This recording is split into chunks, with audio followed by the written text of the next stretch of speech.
Hoy en Historium te explicamos por qué hay hambruna en el mundo. En pleno siglo XXI, cuando tenemos tecnología que puede llevarnos a Marte y una red global que conecta a cada rincón del planeta, suena casi absurdo que aún haya millones de personas pasando hambre. ¿Cómo es posible que en un mundo que produce más comida de la que necesitamos, haya países donde la gente no tenga nada que llevarse a la boca?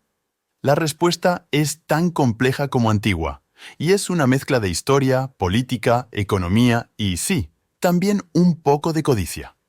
Los orígenes históricos, la maldita herencia colonial. Para entender por qué en algunos países se pasa hambre, hay que mirar al pasado. Viajemos unos siglos atrás, a la era colonial. Durante ese periodo, las potencias europeas como Gran Bretaña, Francia, España y Portugal se expandieron por todo el mundo en busca de recursos. ¿Y qué hicieron cuando llegaron a África, Asia o América Latina? Transformaron las economías locales para que sirvieran a sus intereses. Las tierras fértiles se usaban para cultivar productos que se llevaban a Europa, como el algodón, el azúcar o el café, dejando a las poblaciones locales sin tierras donde plantar su propia comida. Cuando las colonias finalmente lograron la independencia, en muchos casos heredaron economías diseñadas para servir a otros y no a sus propios pueblos. Además, estos países quedaron atrapados en una telaraña de deuda y dependencia económica. Las nuevas naciones necesitaban infraestructura, educación y salud, pero para conseguirlo, a menudo tuvieron que recurrir a préstamos de sus antiguos amos o de instituciones internacionales como el Fondo Monetario Internacional o el Banco Mundial, que les imponían políticas económicas que beneficiaban más a los prestamistas que a los prestatarios. Geopolítica y conflictos, las cicatrices de la guerra. Ahora vamos a cambiar de escenario. Miremos a la guerra, a los conflictos armados que, como sombras, siguen a la pobreza y el hambre. En países como Yemen, Sudán del Sur o Siria, el hambre no es solo una cuestión de falta de comida, sino de conflictos que destruyen cosechas, interrumpen el comercio y obligan a la gente a huir de sus hogares. Donde hay guerra, hay hambre y viceversa. Es un ciclo mortal. A veces, los conflictos no son internos, sino provocados o exacerbados por intereses externos. Piensa en la Guerra Fría. Estados Unidos y la Unión Soviética jugaron al ajedrez con países enteros en África, Asia y América Latina. A veces, apoyaban a dictadores despiadados o grupos armados, y lo hacían en nombre de la democracia o el comunismo, pero al final, eran los pueblos los que sufrían.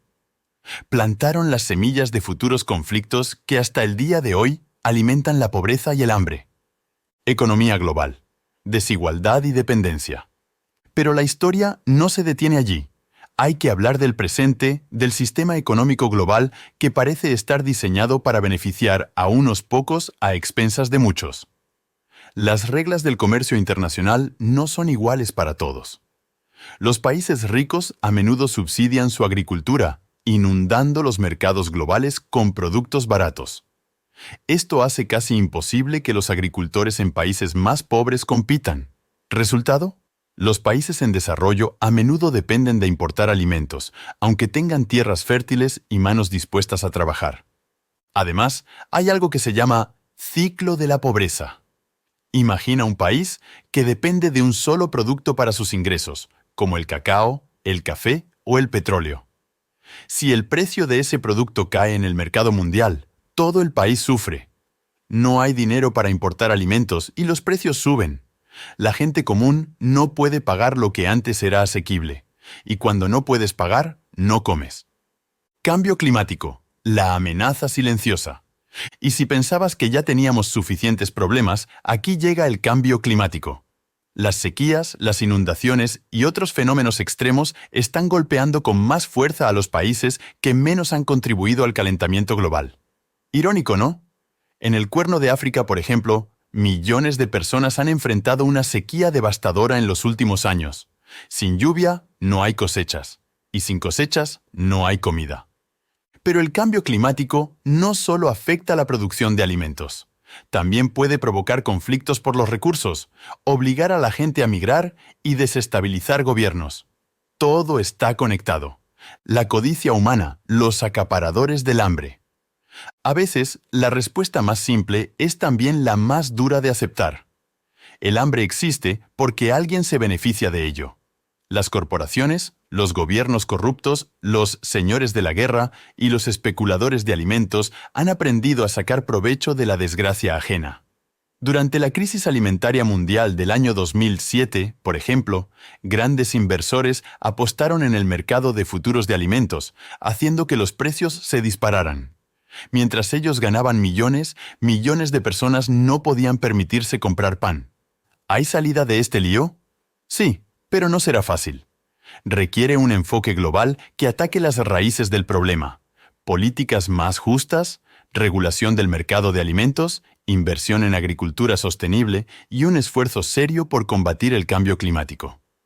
También necesitamos voces más fuertes, que presionen a los gobiernos y las corporaciones a actuar en favor del bienestar común, y no solo de sus propios intereses. El hambre no es inevitable. Es el resultado de decisiones tomadas por seres humanos. Y si hay algo que podemos aprender de la historia, es que lo que los seres humanos han hecho, también lo pueden deshacer. Si te ha gustado el vídeo y quieres apoyarnos, dale a like, suscríbete al canal y deja un comentario. Muchas gracias y hasta el próximo vídeo.